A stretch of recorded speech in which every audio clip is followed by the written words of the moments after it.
Okay, let's talk a bit about Hitler's relationship with the church. Okay, what would he do in his dealings with the church?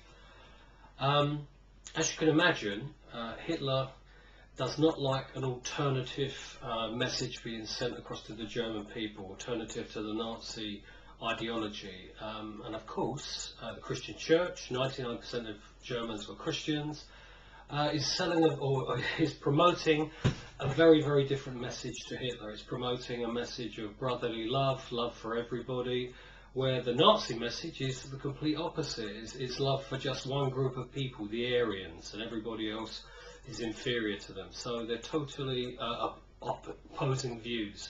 So how is Hitler going to deal with the churches? Hitler is not religious. He would like to shut the place down if he could, but of course that's not an option because too many people are religious and the church is too firmly established in society for him to do that. So he has to try and reach an accommodation with them. In a way, the Nazi party itself is a kind of a religion, with Hitler as its god, has its disciples, the SS, the Brown Shirts, the SA.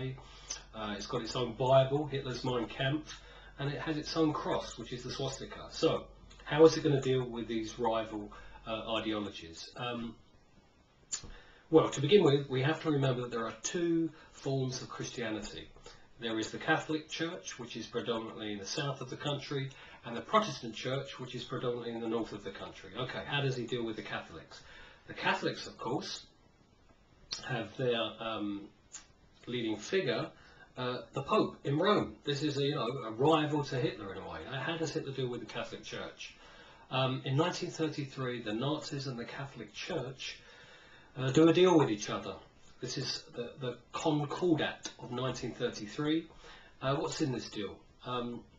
The Catholics, on their part, agree by signing this deal with the Nazis to stay out of politics, to not criticise the Nazi regime in any of its policies.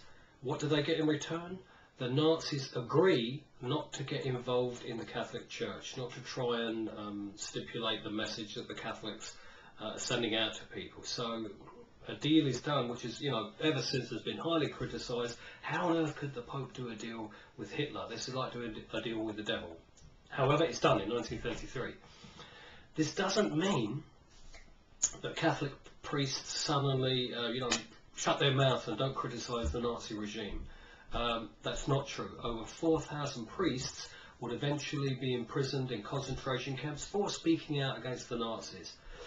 However, Hitler has done this deal with the Catholic Church. How does he deal with the Protestants, mainly in the north of the country? The Protestants can be divided into two groups.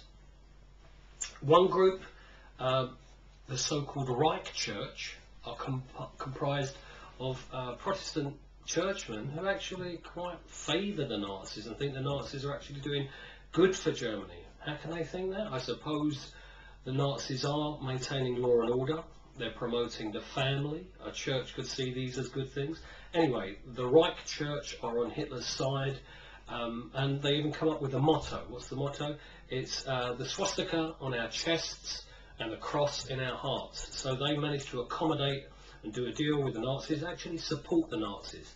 However, the majority of Protestants do not belong to this Reich Church, and they form something called the Confessional Church. The most famous person associated with this is a guy called Martin Niemöller, former U-boat captain, former admirer of Hitler, changes his mind dramatically, and he becomes a fervent critic of the regime, and eventually is imprisoned, survives the war, but is a fierce critic of Hitler and the Nazi regime. So the Nazis, in their dealings with the church, try to control them, try to manipulate them. Does this succeed? In some cases, yes. In other cases, no. Priests and vicars are, as you would imagine, only too willing to criticise the regime, and many of them are sent to concentration camps as a result. Okay, bit of a recap. Hitler has to deal with the churches. Nazism is a kind of religion, so it has to do with, deal with its rivals. How is it going to suppress different ideologies? With the Catholics, they reach a deal very early on in the regime, 1933, the Concordat. where the Nazis agreed to leave the Catholic Church alone in return for the Catholics' silence on the Nazi policies at the time. With the Protestants, two separate churches. The Reich Church, these are behind the Nazis, are believers in the Nazis in a way. And on the other hand, the Confessional Church, led by Pastor Martin Niemöller, who are critics of the Nazi regime. In all, the Church, in some cases, does remain silent on the atrocities and on the fear and terror that the Nazis are handing out to people, but many priests do oppose the regime, speak out from the pulpit, and suffer as a consequence. Okay, that's the Church.